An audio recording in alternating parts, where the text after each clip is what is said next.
hemos visto cómo esta evolución ha crecido de forma de nortes que yo no esperaba 10 ni 15 años atrás. En nuestra conversa, el podcast anterior con Pablo, comentaba esa evolución. Hoy veo una evolución y Carolina acaba de mencionar CQF. CQF en el mercado latinoamericano hace 5 o 8 años, el peso era exportación a Estados Unidos. Ese era el link que se hacían las empresas.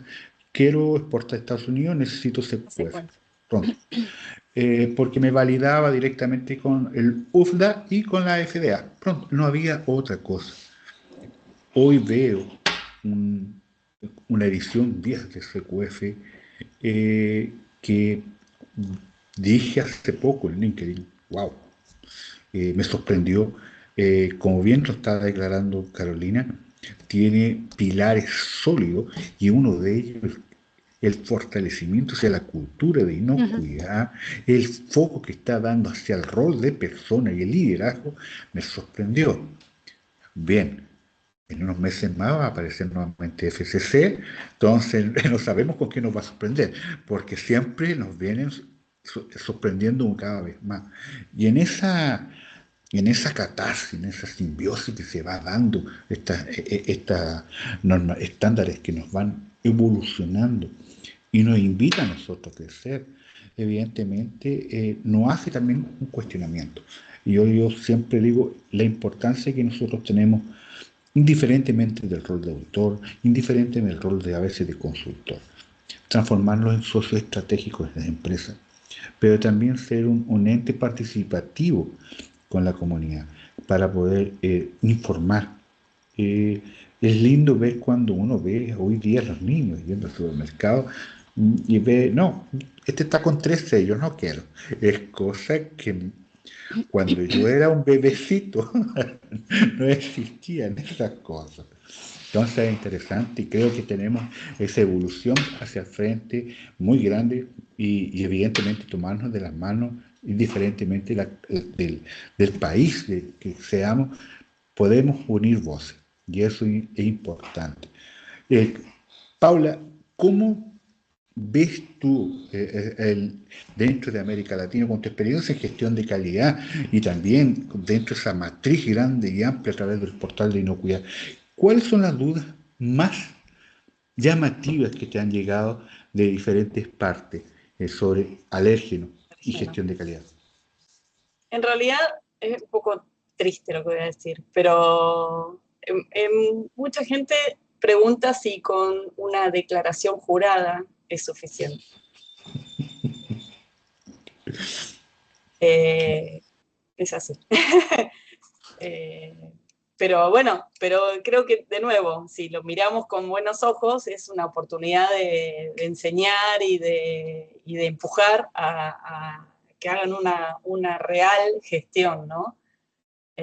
Pero es como, lo puedo resolver para la auditoría con una declaración jurada. Es como una pregunta muy común, muy común. Eh, lamentablemente, otra de las preguntas comunes tiene que ver con, pero si yo limpié, si se ve limpio, si no hay polvos visibles, entonces no entender la rigurosidad que tiene que tener una validación de una limpieza. Entonces ahí también hay una oportunidad de trabajo fuerte. Eh, esta pregunta no estaba preparada, así que estoy pensando, a ver, de las preguntas que aparecen.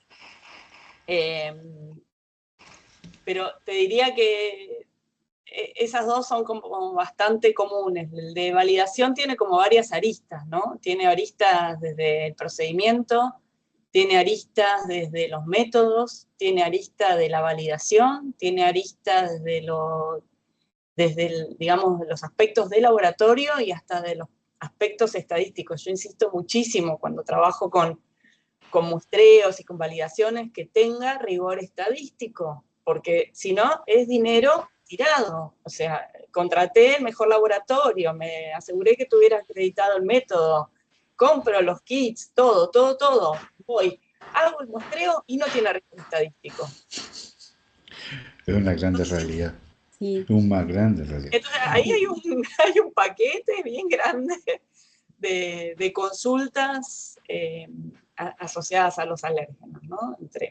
La primera, puedo resolverlo con una declaración jurada del proveedor o de alguien, y la segundo paquete grande, digamos, de dudas y consultas y problemas tiene que ver con la limpieza y la validación de la limpieza para asegurarse que eso que están haciendo no contamina internamente adentro de la línea, ¿no? Y permite hacer estos procesos más complejos. Sí, totalmente. Hay muchas veces se confunde, ¿no? La verificación con la validación, todavía sigue siendo dos conceptos que a veces se confunden también, ¿no? Cómo diseñar la validación, en qué momento, a quiénes les aplica, porque no aplica a todo el mundo, en qué momento hacerlo, en qué situaciones aplica. Bueno, todo eso también forma parte de las consultas. Y hoy creo que también está muy sobre la mesa esta cuestión de en qué momento uso el puede contener, cómo usar el puede contener, el contiene y el puede contener. También yo sigo encontrando que quizás hay dudas en ese sentido, ¿no? ¿Cuándo uso el contiene? Y veo también a veces errores conceptuales, incluso en LinkedIn, ¿no? Si la otra vez decían, ¿qué pasa si en una línea queda persistentemente, en las verificaciones se encuentra persistentemente la presencia de un alérgeno post limpieza y que entonces se debe colocar como contiene? Y no, y realmente no es así. El contiene se reserva exclusivamente cuando el alérgeno es un ingrediente que coloco de forma voluntaria en la fórmula. Para eso justamente, para aquel contacto cruzado que no se puede eliminar, a pesar de aplicar medidas de control, para eso está el puede contener. En ese caso es un recurso válido, pero no puede utilizar el contiene cuando existe la posibilidad de un contacto cruzado, aun cuando sea persistente. Eso es incorrecto. Entonces hay muchas dudas en ese sentido también, en cómo usar el contiene y cómo usar el puede contener. No, interesante, interesante, no lo había visto desde ese punto de vista.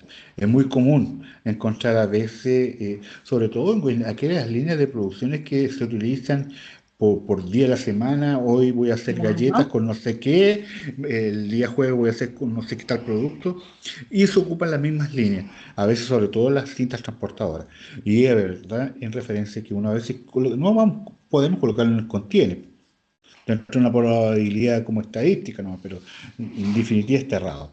Gracias por la aclaración. Exactamente. El contiene es como solamente cuando uno coloca de forma voluntaria ese alérgeno porque está en el ingrediente, porque forma parte de los ingredientes, forma parte de la formulación y se coloca de manera voluntaria. Esa es la única forma posible de utilizar el contiene. Para lo demás está el puede contener cuando realmente no se puede asegurar la remoción. Eh, y eso para mí es la gran utilidad, el gran valor, si podemos introducir el concepto que hoy está también dando vueltas, ¿no? Y con tanto movimiento en el mundo, el tema de los umbrales. Los umbrales vienen a traer claridad en eso, porque el umbral lo que dice es, partiendo del hecho de que existe contacto cruzado, ese contacto cruzado, en el peor escenario, ¿es o no un riesgo para el consumidor? No todas las exposiciones generan riesgo. Ese es el nuevo paradigma, ¿no? No todas las trazas de alérgenos implican necesariamente un riesgo para el consumidor. Entonces, solamente vamos a usar el puede contener cuando el contacto cruzado realmente pueda transferirse al producto final de manera real, podamos inferir que el contacto cruzado va a transferirse al producto final y que está por encima del valor umbral. Entonces, hoy hay como otros pasos para el puede contener. Tenemos más herramientas. La ciencia nos puso a disposición más herramientas para decir, bueno, aún habiendo contacto cruzado, no vamos a ir automáticamente al puede contener. Vamos a utilizar la herramienta de los umbrales cuando sea posible y vamos a verificar si realmente ese nivel de alérgeno implica o no un riesgo para el consumidor sensible. Y hoy tenemos la ciencia para eso justamente. Y eso es lo que hoy Holanda legisló y forma parte de su de su normativa. Bélgica no lo legisló formalmente, pero sí su autoridad sanitaria lo aplica, por ejemplo, para evaluar retiros de mercado. Eh, España acaba de proponer que el uso del puede contener se base en los umbrales. UK lo mismo, la Food Safety Agency de UK sacó un documento en apoyo del uso de los umbrales. Estados Unidos está haciendo su consulta pública apoyando este cambio de paradigma. Entonces, realmente hay que hacer todo este movimiento, ¿no? Dejar de gestionar en base al peligro. En la sola presencia del alérgeno en la planta implica puede contener en el rótulo. Eso ya no va más. FCC 22000 lo deja súper claro también. Eso no va más. Ahora hay que entender si ese contacto cruzado existe realmente, si puede transferirse al producto final y si va a implicar o no un riesgo para el consumidor sensible. Entonces hay muchos plan A, plan B y plan C antes de llegar al puede contener. Y hoy tenemos la herramienta para hacerlo, ¿no? Y está validada y científicamente validada y los países están adhiriendo. Entonces, bueno, tenemos toda una oportunidad para aprender a usar esta metodología y aplicar la conciencia y usar el puede contener como último recurso realmente. Wow, Carolina, qué exposición. Quedamos maravillados. Chicas, Soy una creo... activista de los umbrales, no sé si se han dado cuenta. Más que anda con las banderas. Creo profundamente que es el camino correcto. Creo profundamente, porque de verdad he visto también cómo el uso excesivo, lo he visto en primera persona, lo he vivido en primera persona, cuando todo dice puede contener, lo que ocurre es que los consumidores con alergia se quedan sin opciones y asumen riesgos. Entonces, lejos de proteger, termina siendo una invitación a asumir un riesgo. Entonces, creo profundamente en esta metodología como un recurso válido para que el puede contener sea utilizado cuando es necesario. Es un recurso válido, sin duda, pero cuando se usa justificadamente. Cuando se usa en exceso, termina teniendo el efecto contrario para las personas y para el negocio, porque calidad forma parte de un negocio que tiene que ser rentable. No hay sistema de gestión, no hay mejora continua si no hay un negocio rentable. Y utilizar el puede contener de forma excesiva no hace otra cosa que también atentar contra el público al cual destinamos el producto, contra la base de consumidores. Entonces, desde un punto de vista estratégico también hay que dar este giro, ¿no? Este giro de pensamiento. Sí, es muy importante, porque en definitiva, bueno, Carolina llegó con esta situación de alérgeno por una vivencia personal. Entonces, que nos puedes explicar un poco más, pero sí es cierto, también hay una cuestión de salud pública que mucha gente viene a descubrir demasiado tarde o simplemente en situaciones de hospitalización. Y en esto voy a hacer una pequeña referencia. Estuve mapeando la salud pública aquí en Chile desde el punto de vista de inocuidad alimentaria. Y si es cierto, nuestra legislación, vamos a decir, es de cierta manera robusta, pero cuando son entidades públicas, lo que está escrito a lo que se hace, hay una distancia enorme. Y ello se lo digo porque cuando conversé con la gente de alimentación, los manipuladores,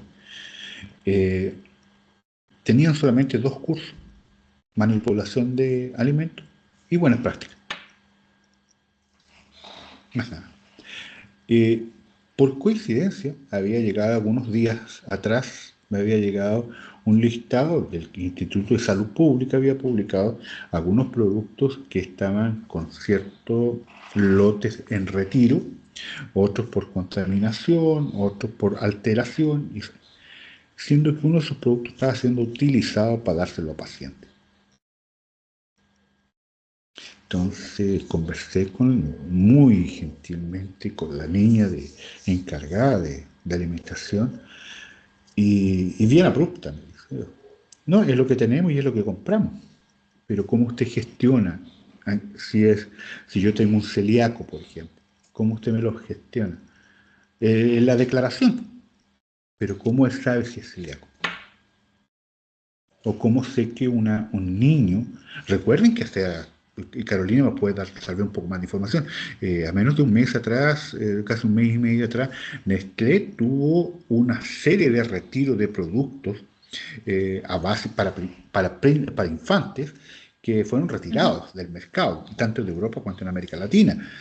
Cuando hay hoy en día, y en esto me puede esclarecer un poco Carolina, me parece que la mayor tasa de alérgenos dentro de América Latina, primero creo que es la leche, después viene la soya, trigo, huevos, no sé el orden, pero más o menos me recuerdo que en primer lugar era la leche. Es verdad, Carolina.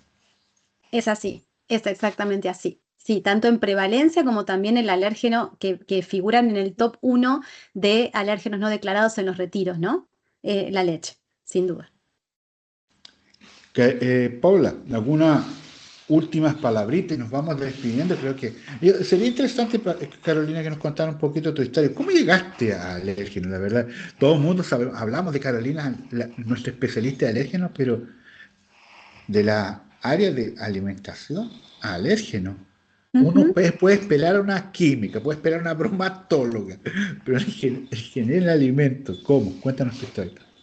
Bueno, muchas gracias. Yo siempre gestioné alérgenos. Mi primera experiencia fue en Unilever. Yo trabajaba como responsable de calidad en Unilever y allá por 2011, cuando en Argentina no había legislación, de la casa matriz de Unilever bajó la directiva de que todas las plantas tienen que tener gestión de alérgenos. Con los 14 alérgenos de Europa, para mí el apio en ese momento pasó a ser alérgeno. Entonces implementamos la gestión de alérgenos, me apasionó, me encantó y yo entendía que la complejidad era la complejidad de gestionar en planta, ¿no? Una planta con muchos alérgenos, con limpiezas en seco, bueno, con una enorme complejidad. Para mí el universo era ese y eso era la complejidad. Años más tarde, cuando me tocó ser mamá de un bebé muy pequeñito con alergia alimentaria, a los 3 meses de vida mi segundo hijo empezó a tener síntomas de alergia alimentaria.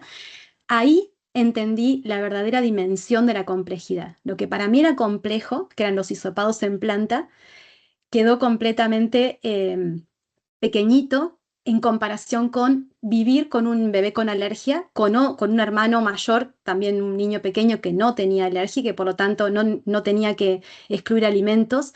El primer año de vida de mi hijo fue un infierno, realmente. Para mí, que tenía que mantener dieta de exclusión, y para él lo vi sufrir muchísimo y es muy doloroso. Tú como padre sabes lo difícil que es ver sufrir a un hijo, ¿no? Y muchas veces me pasó, y eso me destruía realmente, de tomar todos los recaudos, llamar al 0800 preguntando si el producto tenía leche. En este caso él tenía alergia a la proteína de leche. Entonces yo llamaba a los 0800 y me decían, no, el producto no tiene leche. Yo lo consumía y veía los síntomas en él. Y eso a mí me destruía, porque realmente, aun cuando uno confiaba y tomaba los recaudos, ese contrato, ¿no? Se rompía. Y se rompía en el cuerpecito de un bebé de 3 meses. Entonces, esa experiencia para mí fue muy, muy fuerte en lo personal y me prometí, cuando pudiese, cuando la vida me lo permitiese, poder trabajar para que seamos mejores en la industria, ¿no? Habiendo vivido la experiencia y sabiendo que si somos mejores en la industria, necesariamente le hacemos más fácil la vida a esas familias que como yo, la pasan mal, realmente tienen una experiencia muy traumática, muy difícil. Entonces, bueno, ese es mi propósito, se convirtió en mi propósito, amo profundamente lo que hago y ese es mi norte, es ese, ¿no? Hacernos mejores en la industria para que esas mamás tengan, y papás, ¿no? Y familia que acompaña, tenga una vida un poco más fácil. Así que bueno, esa es la historia. Gracias por la pregunta y por permitirme compartirla. Todo nace ahí. Un contrario, al contrario. Creo que mucha gente sabe de Carolina Moto como la experta en alérgenos, pero no sabe cómo llegó. Y, y Paula, permíteme hacerte una pregunta. Ya son 14 años que está el portal, ¿no? Sí, y un poquito más con otros formatos. Con otros formatos. Desde el 2000 te diría que... Sí, dejemos para frente nomás. Sí, sí. Después nos tratan que somos muy viejos, que no, somos la nueva generación. Claro. Paula, Esa experiencia. Sí, sí, sí. Exacto, exceso de experiencia. Paula, una pregunta muy del corazón. Eh, ¿Cómo ves tú esta inocuidad, esta evolución que también ha crecido? Vivimos en un eterno aprendizaje, evidentemente. Lo que ayer era válido, hoy ya no lo es. Entonces, quería saber, escuchar un poco más, Paula, porque eres una referente en América Latina. Y evidentemente, cuando hablamos de inocuidad, Paula aparece inmediatamente en la lista top 1. Paulita, dinos, cuéntanos un poquito. ¿Cómo veo la inocuidad en América Latina? Con mucho por trabajar todavía. Yo, bueno, hace muchos años que trabajo en el tema de inocuidad.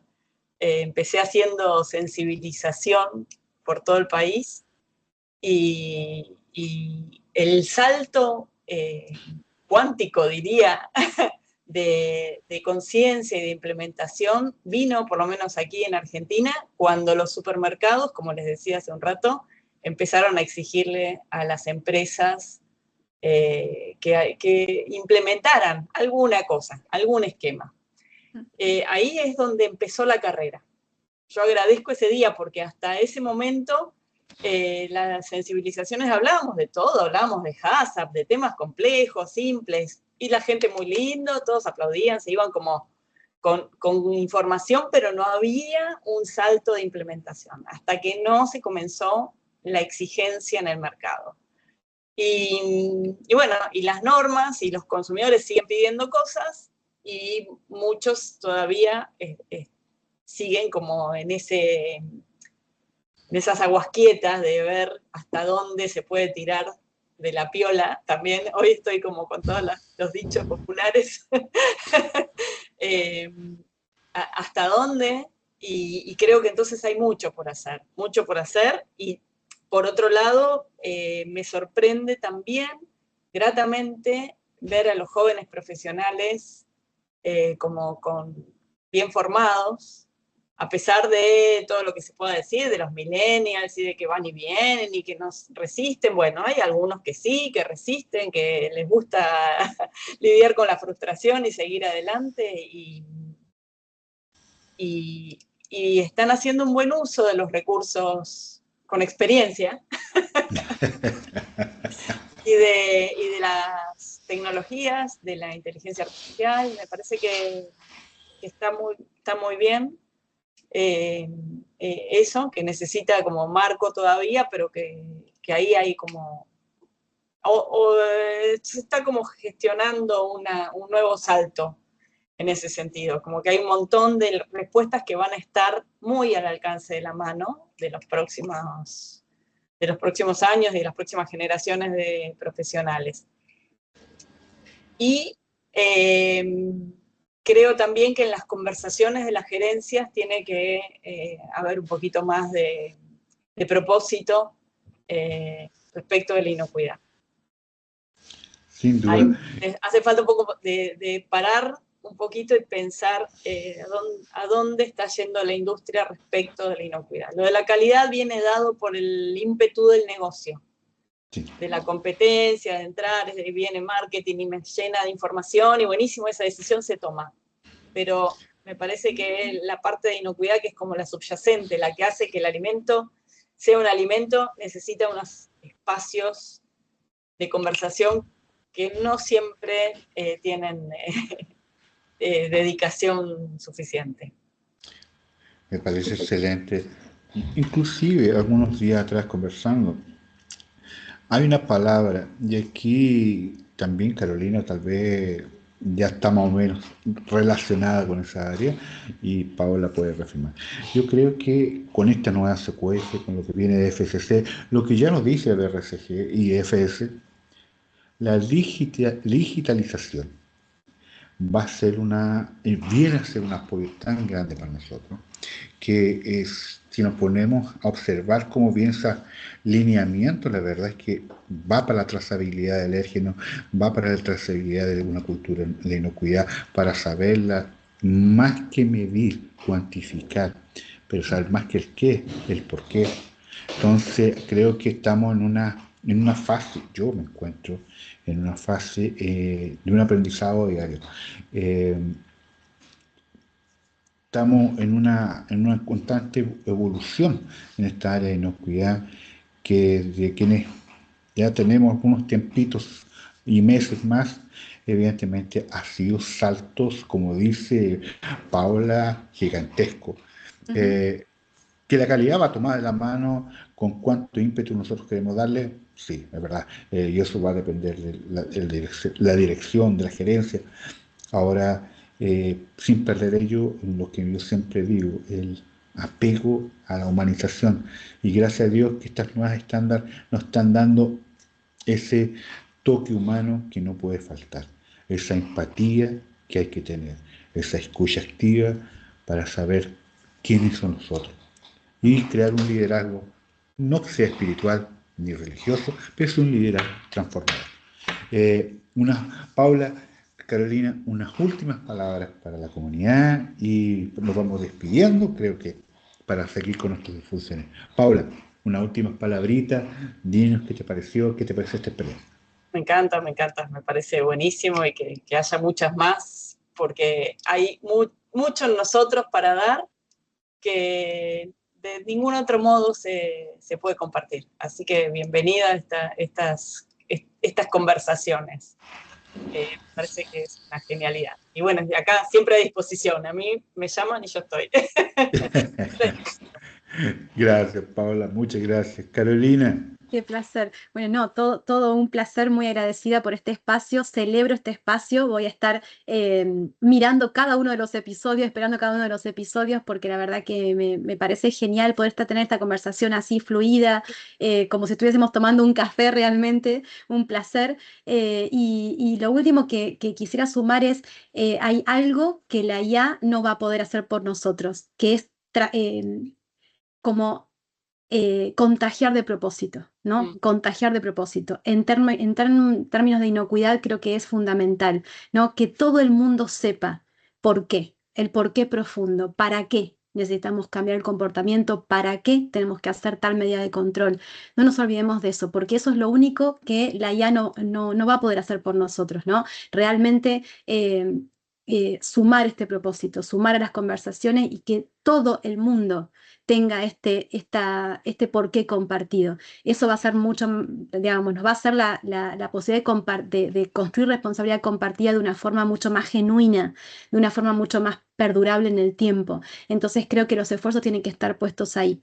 En el primer episodio Pablo hablaba de la IE, ¿no? De la inteligencia emocional, que no tengamos que perder de vista aunque llegue la IA, la IE sigue siendo tan importante. Y sumaría a eso esto, ¿no? Contagiar el propósito, que todo el mundo tenga este porqué compartido en todos los temas de inocuidad y por supuesto también en gestión de alérgenos. Así que si este espacio apoya eso y sirve para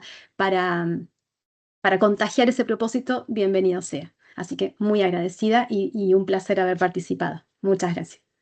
No, gracias a ustedes, muchas gracias a ustedes. Y les recuerdo que el día 7 y 8 de abril tenemos nuestro Summit Latam de Cívica y desde ya quiero cruzarles una invitación. Estamos todavía cerrando el cronograma, pero creo que va a ser importante escuchar a Carolina Moto, a Paula, participar junto con Portal de Inocuidad, con Cívica, ahí vamos a sumar. Pero no me puedo ir antes, Carolina. Creo que hay una cosa que se me está quedando en el tintero y es con mucho cariño. Etiqueta con amor, con precisión, que nadie sufra por un error, que si es salado o con música, que me voy a recordarla ayer, me dijeron, Claudio, tienes que darle la música a Carolina. Digo, la vamos a hacer en vivo. Paulita, fue un placer estar contigo. Igual, un placer, una gran honra y un gran cariño. Qué bueno. Bueno, muchísimas gracias. Muchas gracias. Que tengan un gran fin de semana. Igualmente. Chao. Bueno, estamos en contacto para avanzar. Hasta luego. Beso grande. Adiós. Beso.